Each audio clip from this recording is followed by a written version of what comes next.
जिंदगी में रिस्क लेने से कभी मत डरो, या तो जीत मिलेगी और हार भी गए तो सीख मिलेगी। Welcome to Gyandeep school. Dear student, today I am going to teach you subject social studies.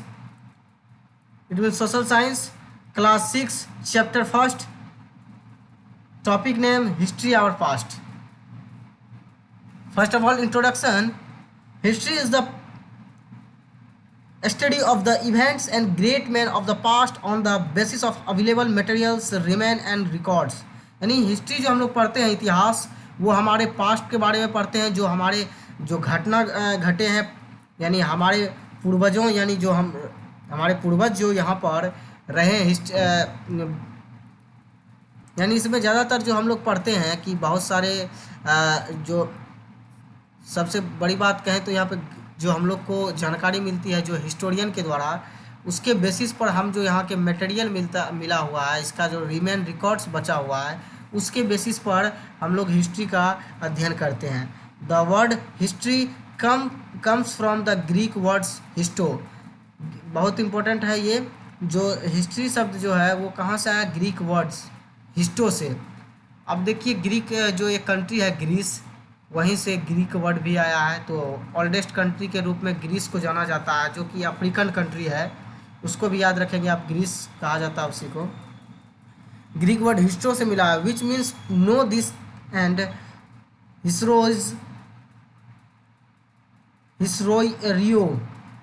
हिस्टोरियो which means learn by inquiry. यानी इसका मतलब है कि हम लोग को इसमें जानकारी के अनुसार इसमें अपना जो है इसमें स्टडी करना है, इसके द्वारा इंक्वायरी करना है, पता लगाना है। ये सब जो वहाँ के पर्सन थे, यानी मैन थे, यानी हिस्टोरियंस थे, ये वहाँ से बहुत सारे चीज़ पता लगाए, बहुत सारा चीज़ ऐसा जैसे मोनूमेंट, इंस्क्रिप्शन, ये सब के बेसिस पर हम लोग जानते हैं। जो आज देखते होंगे आपका जो बहुत सारा हिस्टोरियन प्लेस जो है उसके बारे में बताया जाता है। यहाँ पर बहुत पहले मौर्य एम्पायर अपना राज किए थे, नंद डायनेस्टी यहाँ पे थे, यहाँ स्लेवरी डायनेस्टी का राज था। ये ताजमहल है, ये इसको दिल्ली सल्तनत के राजा ने बनाया। ऐसे ऐसे बहुत सारे चीज़ हम लोग पढ़ते हैं, तो उसको हम लोग आज तक देखे नहीं हैं, तो हम लोग किसके बेसिस पर पढ़ते हैं? तो ये ग्रेट मैंस जो थे, जो हिस्टोरियन वगैरह, जो उसका इंक्वायरी किए, उसको लर्न किए, उसको समझे और उसको ढूंढे, और तब जाके पता चला या उसका कोई रिमेन मटेरियल मिला, रिकॉर्ड्स मिला, उसके बेसिस पर हम लोग उसका स्टडी करते हैं।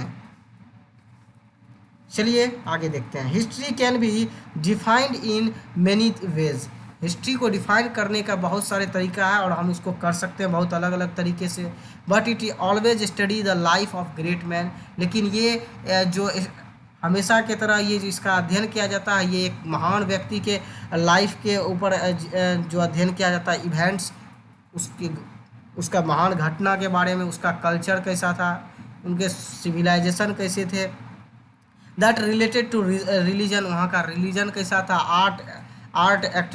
आर्किटेक्चर, लिटरेचर एंड फिलोसफी, और वहाँ का सारा चीज़ को देखते हुए हम वही ग्रेट मैन के लाइफ के बारे में स्टडी करते हैं। तो हमको इतना सारा जानकारी प्राप्त होता है कि वहाँ पर राजा महाराजाओं किस तरह रहते थे, वहाँ का उसका शासन व्यवस्था कैसा था, उनका रिलीजन कैसा था, और वहाँ पर भी क्या हमारे आज के ज़माने जैसा ही समाज था। तो ये सब हम उनसे रिलेट करते हैं। तो आइए देखते हैं। History is not limited the study of the life of mighty Kings and the battles they fought. यानी हिस्ट्री जो है लिमिटेड नहीं है, इसमें जो स्टडी किया जाता है लाइफ ऑफ माइटी किंग्स, यानी जो यहाँ पर ताकतवर या महान राजाओं के बारे में अध्ययन किया जाता है, शक्तिशाली राजाओं के बारे में, और उसका बैटल्स जो युद्ध हुए थे और किसके किसके साथ हुए थे, उसके बारे में हम लोग अध्ययन करते हैं, स्टडी करते हैं। It also tries to find out how ordinary people got their food in the past.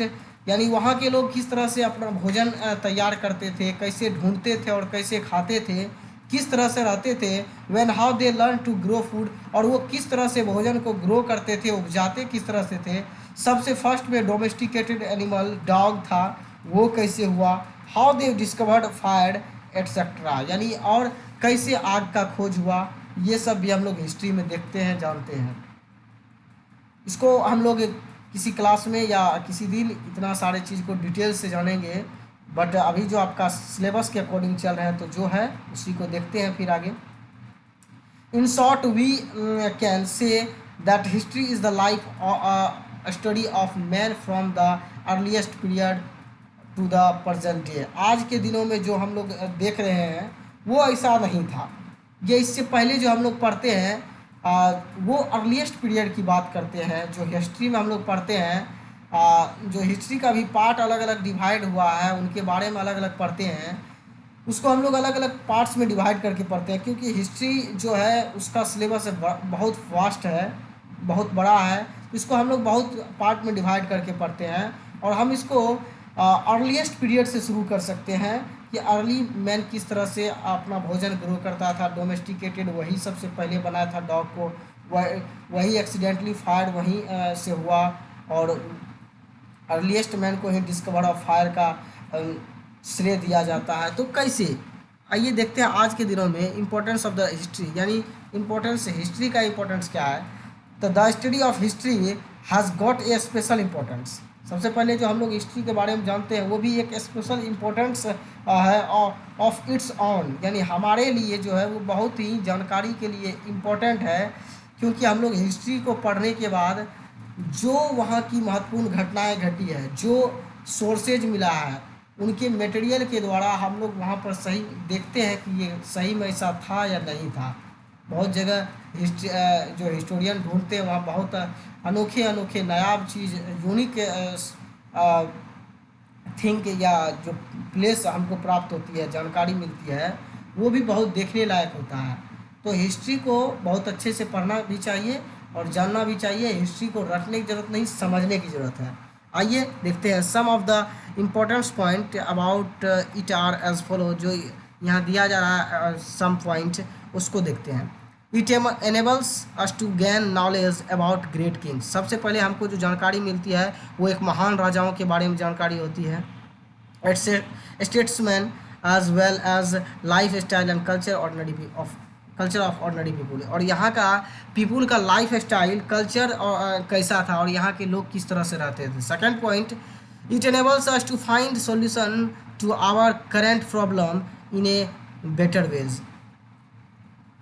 यानी यहाँ के लोग जो थे वो प्रॉब्लम का सल्यूशन किस तरह करते थे, आवर करंट प्रॉब्लम का जो उनका जो वर्तमान प्रॉब्लम था तभी के समय में, वो अपने प्रॉब्लम को किस तरह से सॉर्ट आउट करते थे। उसका भी बहुत अलग अलग तरीके थे करने का, वो भी करते थे अलग अलग तरीके से। चलिए आगे देखते हैं। It gives us the knowledge of origin and evolution of different way.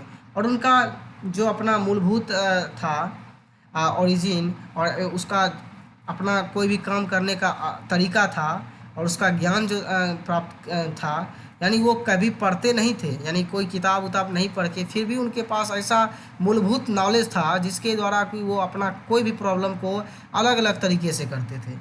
It teaches a big lesson to man the slavery, racial discrimination, hunger, poverty, literacy etcetera. यानी यहाँ के जो हम लोग को सबसे बड़ी सीख लेने की ज़रूरत है कि यहाँ के बहुत सारे जो पीपुल थे वो गुलाम थे। रेशियल डिस्क्रिमिनेशन का मतलब होता है कि नस्लीय भेदभाव, यानी इनके साथ भी भेदभाव किया जाता था। आज जैसे है मॉडर्न एज है, फिर भी यहाँ के आदमी को, यहाँ के पर्सन आज भी नहीं समझते हैं कि सब इंसान बराबर हैं। छोटे जात बड़े जात को लेकर झगड़ा मारपीट आज भी चलते रहता है, कभी जात पात को लेकर तो कभी रिलीजन के बेस पर। हमें ऐसा नहीं करना चाहिए, इनसे सीख लेने की ज़रूरत है। हंगर, पॉवर्टी, यहाँ पर भी बहुत सारे भूखे, गरीब, और लिटरेसी यानी शिक्षा की कमी के वजह से, और यहाँ पर शिक्षा भी था तो हम लोग को वैसा नहीं।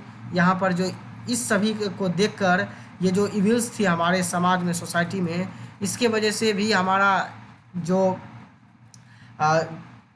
बहुत समय जो हम लोग पढ़ते हैं उससे पुराने ज़माने में, जब हम लोग BC पीरियड में पढ़ते हैं, यानी मौर्यन एम्पायर, नंद डायनेस्टी, सब में देखा जाता है कि जो किस तरह से गरीबों के साथ शोषण किया जाता है।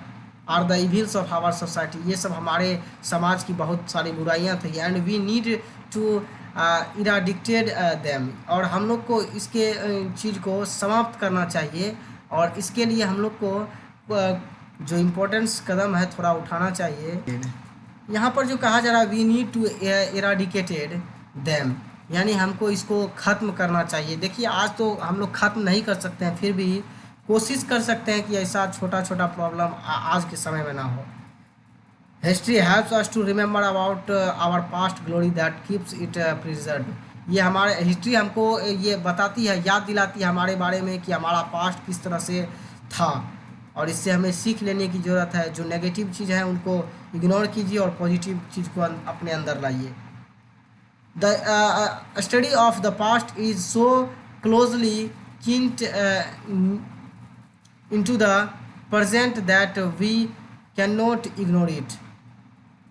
यानी हम अपना जो सबका जो हिस्ट्री है, स्टडी हम लोग जो स्टडी करते हैं पास्ट का, वो बहुत ही क्लोजली है और उसको प्रेजेंट से जोड़ा जाता है, क्योंकि हम लोग इसको इग्नोर नहीं कर सकते हैं। इसको आप भी इग्नोर ना करें, इसके लिए जितना भी सख्त से सख्त कदम हो आप उठाएं। देखें कि आपके समाज में ऐसा इविल्स या बुराइयां तो नहीं है जो पहले था। चलिए आगे देखते हैं। The time frame under study, यानी अब जो है टाइम के अनुसार हम लोग को अपना स्टडी जो है, यहीं से हम लोग का टाइम के हिसाब से जो है हम लोग स्टडी करते हैं, उसका जो पुख्ता साक्ष्य मिला है उसके आधार पे हम लोग स्टडी करेंगे। It history knowledge of the dates of the past events give an ideas of their correct sequence, यानी यहाँ से हम लोग को ज्ञान होती है, और इस तरह से हम लोग डेट के अनुसार अपने पास्ट को जो वहाँ के महत्वपूर्ण घटना घटी है और उनके आइडिया के अनुसार हम लोग यहाँ करेक्ट सीक्वेंस में अब इसका स्टडी करेंगे। By this we can learn about the progress of events more clearly. उसके बाद हमारा जितना भी प्रॉब्लम है जो हिस्ट्री को लेकर रहता है, और उसके प्रोग्रेस को और इवेंट को पढ़ाई करते हुए, और उसको हम क्लियर कर सकेंगे ये डेट के अनुसार। आइए देखते हैं। देखिए सबसे पहली बात है, हिस्ट्री जो है रटने वाला सब्जेक्ट नहीं है, आप रटे नहीं बल्कि समझें, और तब जाके आपको लगेगा कि नहीं सोशल स्टडीज़ बहुत मज़ेदार सब्जेक्ट है, कहानी ही कहानी है। चलिए देखते हैं ordering of the past events by BC and AD time scale, यानी टाइम स्केल के द्वारा बीसी और एडी को समझेंगे। BC stand for before of the Jesus Christ, और एडी मीन्स आफ्टर डेथ, या फिर आप कह सकते हैं एनो डोमिनी। आइए अब यहीं से शुरुआत होता है और यहीं से हम लोग समझते हैं। In history we find dates with the letters BC और एडी रिटेन आफ्टर देम, यानी इससे पहले जितना भी चीज़ था, जिससे पहले जितना भी हम लोग इसका कोई भी चीज़ ढूंढे, उसमें से जो लेटर्स बीसी और एडी के द्वारा हम लोग जानते हैं वो सब चीज़ को। The full form of BC is before Christ, the full form of AD is Anno Domini. Anno Domini is a Latin word which means in the year of our Lord, यानी एडी का मतलब होता है जहाँ से कि Jesus Christ का जन्म हुआ, और उसके बाद से एडी स्टार्ट होता है। उससे पहले जीसस क्राइस्ट के जन्म से पहले बीसी चलता था, यानी हम लोग कहते थे कि 540 बीसी, 540 बीसी, 300 बीसी, यानी वो जीसस क्राइस्ट के जन्म से पहले। और उसके जन्म के बाद एडी स्टार्ट होता है, एनो डोमिनी, जैसे 1 ईयर 2 ईयर 3 ईयर। अब सपोज दैट अगर अभी जो अभी प्रेजेंट में 2020 है, ये 2020 है, अगर ये बीसी में रहता तो ये अब अगले साल क्या हो जाता, 2019, फिर उसके अगले साल 2018, बट अभी के समय में वो एडी है, तो हम लोग उसको अभी जो कहेंगे वो 2020 है, फिर 2021 होगा, फिर 2022 होगा, इसी तरीके से चलेगा। आगे देखते हैं।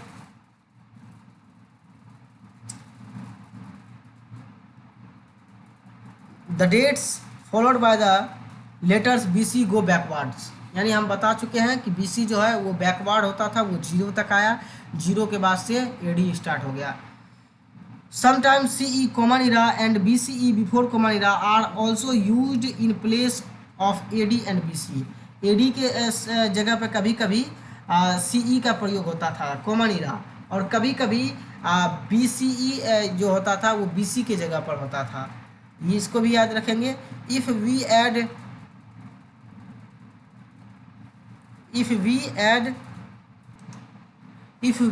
add सिरका, इसका मतलब होता है कि लगभग approximately.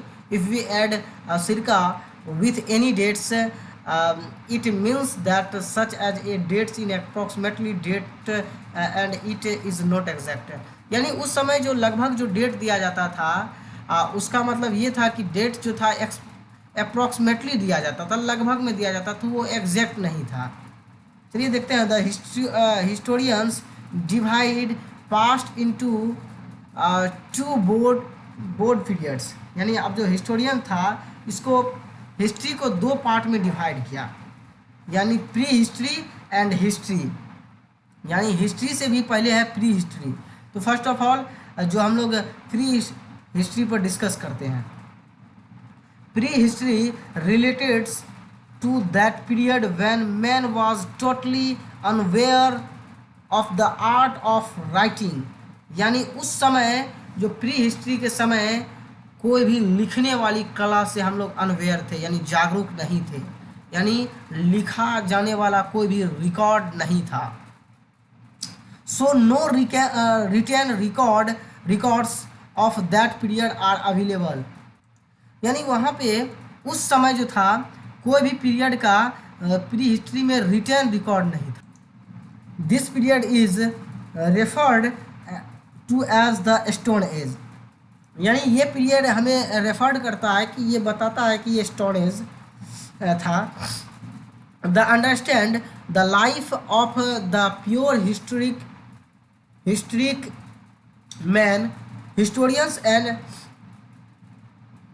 Anthropologist study about bones, tools, weapons, ornaments, caves, dwellings and cave painting made by our ancestors। यानी इस समय जो था जो हिस्टोरियन था वो इस समय के लाइफ स्टाइल से जागरूक था। इस समय के जो मैन थे वो एंथ्रोपोलॉजिस्ट यानी थे जो स्टडी करते थे बोन्स के बारे में। एंथ्रोपोलॉजिस्ट जो स्टडी करते थे हड्डियों के बारे में, टूल्स, यहाँ का वेपन किस तरह का था, ऑर्नामेंट्स के रूप में किस तरह का यूज होता था, यहाँ कैव ड्यूलिंग का क्या साधन था, और यहाँ पर कैव पेंटिंग किस तरह का था। ये सब तरह के जो हमारे थे एंसेस्टर, यानी एंसेस्टर का मतलब होता है पूर्वज, यानी हमारे पूर्वज जो थे किस तरह का लाइफ स्टाइल जीते थे प्री हिस्ट्री में, जो क्योंकि इसमें लिखा जाने का कोई साक्ष्य नहीं था। तो ये लोग जो लिखने का या कोई भी काम करते थे वो कैव ड्यूलिंग यानी जो था गुफा में ही कर देते थे, गुफा में कोई पेंटिंग कर देते थे, और उससे हम लोग को उसके बारे में पता चलता है कि हमारे जो एंसेस्टर यानी पूर्वज किस तरह से रहते थे और किस तरह से वर्क करते थे। अब दूसरा जो था वो टॉपिक वो हिस्ट्री का था। प्री हिस्ट्री देख लिए हैं, उसमें कोई भी रिटर्न रिकॉर्ड नहीं था, उसमें पेंटिंग बनाया जाता था, लिखा कहीं नहीं गया था, सिर्फ पेंटिंग बनाया जाता था, और उसमें ऑर्नामेंट्स, हड्डी जो था बोन्स, और उस सब के आधार पर हम लोग उसके बारे में पढ़ते हैं। But history, the history for which written records are available is known as the history. History का जो पीरियड है इसमें रिटर्न जो रिकॉर्ड यानी लिखा हुआ हम लोग को यहाँ का अवेलेबल साक्ष्य मिला है। It is generally studies under 3 heads, और इसका जो हम लोग का पढ़ने का जो तरीका है और इसको 3 पार्ट में डिवाइड कर दिया गया। सामान्यतः इसको 3 पार्ट में डिवाइड किया है, नहीं तो हिस्ट्री वैसे बहुत वास्ट है और इसको पूरे वर्ल्ड का history, Indian history, Bihar history, इसको पढ़ने में बहुत सारा टाइम लग जाता है, और इसको एक बुक के अंदर में रखना बहुत बड़ा हो जाता है सेगमेंट, इसलिए इसको 3 पार्ट में डिवाइड किया है। Ancient, medieval and modern history, यानी एंशिएंट हिस्ट्री, मेडावल हिस्ट्री और मॉडर्न हिस्ट्री। अभी जो हम लोग जितना चीज़ पढ़ रहे हैं बीसी के बारे में, बोन्स के बारे में, रिटर्न रिकॉर्ड्स नहीं था, ये प्री हिस्ट्री, ये सब जो था एंशिएंट का बात है। The written records provide details such as date, जो रिटेन रिकॉर्ड्स है वो प्रोवाइड करता है डिटेल के साथ कि उस समय का डेट क्या था, इवेंट क्या था, वो महत्वपूर्ण घटना क्या थी, नेम्स ऑफ पीपुल, पीपुल का नाम क्या था, and places and so on. और भी बहुत सारी जो हम लोग को जानकारी होती है कि अलग अलग जगह से वो जो प्राप्त होती है वो हम लोग को हिस्ट्री के द्वारा प्राप्त होता है, जिसमें कि रिटेन रिकॉर्ड्स है। अब जो नेक्स्ट टॉपिक है द जियोग्राफिकल फ्रेमवर्क। अब हम इसमें थोड़ा हिस्ट्री को ज्योग्राफी से रिलेटेड करके पढ़ेंगे, तब जाके इसको थोड़ा अच्छे से और इसको अच्छे से देख पाएंगे। आइए वन सेकेंड देखते हैं ज्योग्राफी इफेक्ट्स हिस्ट्री, यानी ये जो है ज्योग्राफी का कितना इफेक्ट हिस्ट्री पे पड़ता है। कभी कभी कहा जाता है कि ज्योग्राफी को रिलेट करके पढ़िए हिस्ट्री से, आपका ज्योग्राफी भी ठीक हो जाएगा, हिस्ट्री तो ऐसे ही आपका मजबूत हो जाएगा। तो देखते हैं ज्योग्राफी एक minute. Geography has had a great impact on human society since ancient time। Geography का इम्पैक्ट जो है ह्यूमन सोसाइटी पर बहुत इम्पैक्ट डालता है, वो भी ancient time, since ancient time, यानी एंशियंट टाइम से। There is a close relationship between the physical condition and historical phenomena. Phenomena का मतलब होता है घटना, जो उस समय से जो चल रही है उसका फिजिकल रिलेशन किस तरीके से है उसके, और हिस्टोरिकल फिनोमिना यानी महत्वपूर्ण हिस्ट्री का जो घटना है उसके बीच किस तरह से रिलेटेड किया जाता है, किस तरह से रिलेट किया जाता है, वो ज्योग्राफी के नज़रिए से देखना है। In fact history without geography is incomplete. देखिए यहाँ पे स्पष्ट कर दिया है कि हिस्ट्री जो है वो ज्योग्राफी के बिना इनकम्प्लीट है, वो पूरा है ही नहीं। इसलिए आपको ज्योग्राफी बहुत अच्छे से पढ़ना है, और ताकि आप हिस्ट्री भी वहाँ पर सोच सके, हिस्ट्री का भी जगह प्लेस ढूंढ सके। The geographical division of India are. देखिए अब इंडिया का कुछ ज्योग्राफिकल एरिया बताया जा रहा है जो कि उस समय भी हिस्ट्री से रिलेटेड है, आप इसको रिलेट कर सकिएगा। फर्स्ट है the Himalayas. The Himalayas have been a great barrier against reaching India, यानी हिमालय का भी बहुत बड़ा योगदान है इंडिया के, अगर इसको नज़रिए से अगर देखें। Their existence did not allow an invader to have a dream of conquering the northern region beyond the Himalayas। यानी यहाँ कहा जा रहा है, यानी यहाँ कहा जाता है their existence did not allow any invader to have a dream of inquiring the northern region beyond the Himalayas. यानी हिमालय से इंडिया में प्रवेश करने के लिए, यानी घुसने के लिए, ये भी एक तरह से बहुत का सपना हुआ करता था। क्योंकि जानते होंगे आप अगर हिस्ट्री पढ़ेंगे कि किस तरीके से एक गैप के द्वारा, बहुत सारा खैबर गैप से, जैसे कि आपको मालूम होगा कि ये सिकंदर द ग्रेट भारत आया था, उसी तरीके से बहुत सारे गैप बना के हिमालय से भी आना बहुत मुश्किल हुआ करता था। लेकिन उस हिसाब से उस जगह से, नॉर्थर्न हिमालय से बहुत सारे जो थे, जैसे कि बहुत सारे लुटेरा भी हमारे इंडिया में आए और बहुत गए, तो वो भी बहुत जो एरिया था वो हिमालय से आया, बहुत सारे वाटर वेज के द्वारा आया, लेकिन हिमालय से आना वो बहुत ही मुश्किल हुआ करता था।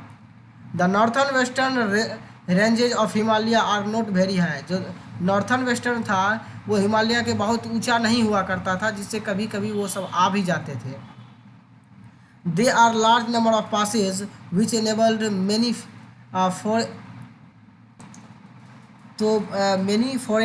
Foreigners to enter India. यानी यहाँ जो बहुत सारे जो ऐसे विदेशी थे, फॉरेनर्स मतलब होता विदेशी दूसरे देश का, वो इंडिया में कुछ कुछ पासेज के द्वारा यानी दर्रे के द्वारा भारत में प्रवेश किए।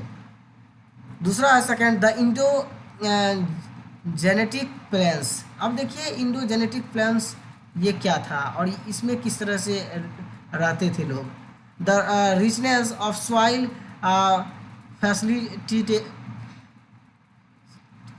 facilitated the establishment of big empires like those of the Mauryans, Gupta and the Mughals. ये इंडो जेनेटिक प्लेन्स जो है, जो उस समय का सबसे जो रिचनेस सॉइल यही था, जिसके द्वारा कि बहुत सारा एम्पायर जो यहाँ पे बना, यानी बहुत सारा राजा जो शासन किया, जैसे मौर्य, गुप्ता, मुगल, ये सब जो शासन किया, यहाँ के सॉइल का कंडीशन जो बहुत अच्छा था, एक तो ये था।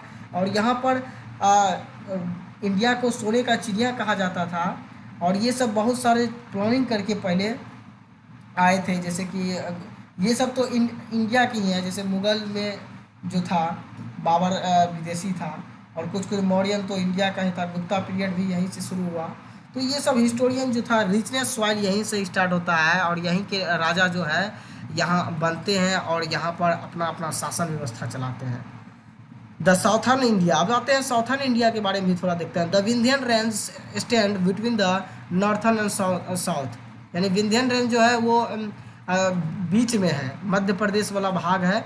वो इंडिया को दो भाग में, यानी एक नॉर्थर्न एक साउथर्न में डिवाइड कर देता है, क्योंकि वो बीच में है। तो उधर का ऊपर का नॉर्थ, नीचे का साउथ, पिक्चर में अभी हम लोग देखेंगे। The South India remain under the influence of the Dravidian culture even when the Aryans influence extended widely over the north। यानी यहाँ पर जो था साउथ में वो द्रविडियन कल्चर था, लेकिन जो वहाँ पर था उसमें आर्यंस का फिर आगमन हो जाता है। फिर नॉर्थ की तरफ से आगमन जो वो लोग इंटर करते हैं, वो आर्यंस का भी इंडिया में प्रवेश होता है। तो वो नॉर्थर्न पार्ट से होता है। साउथ में द्रविडियन सब रहते हैं, और बीच में विंध्यन है। आप दिखाते हैं, ये मध्य प्रदेश का जो एरिया है यही विंध्यन एरिया है। यहाँ देखिए, इस समय जो होता है द्रविडियन एरिया होता है, और ये जो नॉर्थर्न एरिया होता है, इधर से ही बहुत सारे विदेशी घुसने का कोशिश करते हैं इस साइड से। चूँकि इस साइड से तो नहीं घुसते हैं, इस साइड से घुसने की कोशिश करते हैं। और सिकंदर जो था यहीं से अफगानिस्तान से, इसे करिए काबुल से, ये खैबर गैप होते हुए इंडिया में प्रवेश किए थे। आप देख लिए होंगे इनका फिगर। नेक्स्ट है द कोस्टल प्लेन्स। अब देखिए, ये सब जो एरिया है ये आपका कोस्टल प्लेन्स है। 9 स्टेट है कोस्टल प्लेन्स में, आपको याद होगा। आज जो सटे हुए हैं, आपको कमेंट में लिखना है वो 9 स्टेट का नाम क्या है जो आपके कोस्टल प्लेन से सटे हुए हैं। आइए इसको समझते हैं। The long coastal line has enabled India to maintain commercial relation with the far away countries since the very ancient times. यानी ये बहुत पुराने समय मतलब ज़माने की बात है। यहाँ पर जो है मेंटेन कॉमर्शियल रिलेशन, यानी भारत में वो लोग अपना व्यापार करने जो आते थे वो कोस्ट लाइन एरिया से ही आते थे, यानी समुद्री मार्ग होते हुए। जैसे कि आप पढ़े होंगे कि 500-600 साल पहले, यानी 1498 ईस्वी में, 1498 यानी 1498 में ये आए थे, जो इंडिया आए थे, वो वास्को डिगामा आए थे। तो वो भी कोस्ट लाइन एरिया से ही आए थे, यहाँ से इन किए थे इंडिया में, केरल में। कप्पक डाबू यहाँ पर एक आइलैंड है, कोझिकोड के जो है अभी वहीं पर आए थे। वहाँ के राजा जमोरिन थे, वहीं से ये व्यापार करना स्टार्ट किया था। The vast size of the country is divided into many regions by rivers, mountain, desert and forest. ये जो है इसका जो इंडिया या वर्ल्ड का या कोई भी कंट्री की बात करें, तो ये अपना कंट्री की फ़िलहाल बात करते हैं। इसको डिवाइड बहुत सारे अलग अलग रीजन में किया गया है, जैसे रिवर में, माउंटेन में, डेजर्ट में, फॉरेस्ट में। इसको हम लोग अलग अलग पार्ट में पढ़ते हैं कि रिवर क्या है, कितना रिवर है, कैसे है, कहाँ से निकलते हैं, माउंटेन है कितना बड़ा है, किस देश से निकलता है, कहाँ तक है, इंडिया में कौन माउंटेन है, डेजर्ट कैसा है, कौन सा है, हॉट डेजर्ट है कि कोल्ड डेजर्ट है, कहाँ है, फॉरेस्ट कैसा है, यहाँ पर रेन फॉरेस्ट कौन सा है, और ये कितना है और कितना स्क्वायर किलोमीटर में एरिया में है। तो ये सब हम लोग अलग अलग डिवाइड करके पढ़ते हैं। India has fertile valleys and arid desert. यहाँ पे जो बताया जा रहा है कि यहाँ का फर्टाइल वैलीज है, यानी यहाँ पर यानी खेती भी बहुत अच्छे से होता है, उपजाऊ मिट्टी यहाँ पर वैली के नज़दीक मिलता है। और एरिड डेजर्ट का होता है शुष्क डेजर्ट, आप जानबे करते हैं मरुस्थल होता है। डेजर्ट मीन्स मरुस्थल। जैसे यहाँ का ज़्यादातर शुष्क मरुस्थल होता है, धूप वगैरह यहाँ पर ज़्यादा लगता है। और कुछ कोल्ड डेजर्ट भी हैं, जैसे आप चले जाएँ यहाँ पर जम्मू कश्मीर एरिया में, तो आपको वहाँ मिलेंगे, लद्दाख सब में, तो वहाँ पर कोल्ड डेजर्ट आपको मिलेंगे। There are snow cloud mountains and region of sourcing and heat of the sun. यहाँ पे जो मिलता है वो हीट सन के कारण यहाँ पर जो होता है कि माउंटेन का एरिया जो होता है, यानी यहाँ पे बताया जाता है स्नो यानी क्लाइड माउंटेन, यानी स्नो यानी बर्फ़ के द्वारा ये सब ढका रहता है, ठीक है। जिसके कारण अगर इस पर हीट यानी सन का हीट पड़ती है तो थोड़ा वो पिघल के जो वहाँ से माउंटेन के ऊपर से जो पानी गिरती है, तो इसी के कारण होती है। जो बर्फ़ जम जाती है वही पिघल के गिरती है, तो वहाँ से जो वाटर निकलती है जो रिवर में कन्वर्ट होती है आगे चल के, तो वो जो होती है वो फ्रेश वाटर होती है, जो पीने में बहुत ही अच्छा लगता है, क्योंकि वो बर्फ़ वाला पानी रहता है। The country has all the three main climates and also records the world's highest rainfall. अब जो है कि यहाँ पर मेन 3 क्लाइमेट है जो रिकॉर्ड्स करता है वर्ल्ड्स हाईएस्ट रेनफॉल, और यहाँ पर वर्ल्ड्स हाईएस्ट रेनफॉल जो होता है ये सब क्लाइमेट की वजह से भी होता है। और आप लोग जानते होंगे कि क्लाइमेट 3 होते हैं, जानते होंगे मेनली जो 3 होते हैं वो जो समर होता है, उसके बाद रेन्स होता है, उसके बाद आप और एक जानते होंगे कि विंटर होता है। तो मेनली 3 होता है। अब हम लोग इसको आगे चल के देखते हैं। अब हम लोग जो नेक्स्ट पार्ट आने वाला उसमें हम लोग देखेंगे, वेट फॉर नेक्स्ट पार्ट जो आपका आने वाला सोर्सेज ऑफ हिस्ट्री, और उसी में हम लोग सोर्सेज ऑफ हिस्ट्री को देखेंगे किस तरीके से है। और टूडेज वर्क फॉर यू में आपको 2 क्वेश्चन दिया जाता है, what is difference between BC and AD. BC और एडी का फुल फॉर्म लिख के और इसका डिफरेंस बताएंगे कि आखिर क्या क्या होता है, लेकिन फुल फॉर्म जरूर लिखेंगे आप लोग। दूसरा क्वेश्चन है discuss in brief the sources of knowing the past, यानी शॉर्ट में आपको इसको डिस्कस करना है कि नोइंग ऑफ पास्ट, यानी हम लोग पास्ट के बारे में किस सोर्स के बारे में, सोर्सेज कौन सा सोर्स के बारे को यूज करके जो जानते हैं सोर्सेज उसको पास्ट से रिलेट कर सकें। चलिए आज के लिए इतना ही। आप जो भी स्टूडेंट हैं इसको 1-2 बार वीडियो देखें, ठीक तरीके से समझ जाएं, और जो आपको वर्क दिया जाता है उसको आप करें। और आज के लिए इतना ही था। अब मिलते हैं हम लोग इसका सेकेंड पार्ट में, हम लोग अच्छे से सोर्सेज ऑफ हिस्ट्री को डिटेल से जानेंगे। Thank you all of you.